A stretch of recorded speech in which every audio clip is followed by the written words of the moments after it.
One of the most exciting features of shellac is its removal, which differentiates it from everything else in the industry. New technology and advanced science enable shellac to be easily removed within 10 minutes.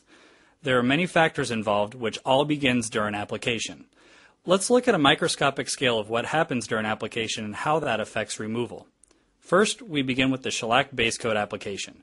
The base coat is important because it is the layer that binds solidly with the natural nail, giving you a firm base for the other layers. It also contains quick-release polymers that allow shellac to release easily from the nail. Now, the base coat is applied thinly and cured for 10 seconds in the CND UV lamp. Next, we apply the first thin shellac color layer.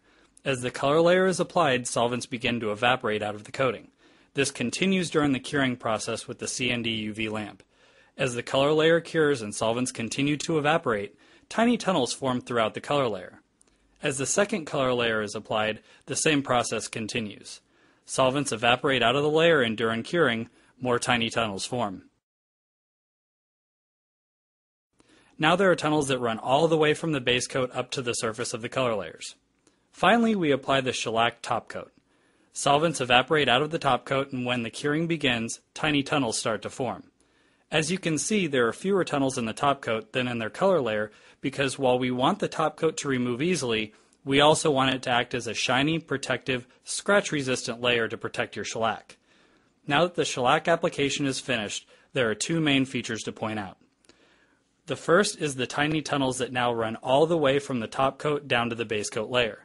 The second is the black spheres found throughout the top coat and color layers. These spheres represent acetone-soluble polymers. As we begin removal, a shellac wrap is applied to the fingernail, which releases acetone into the shellac.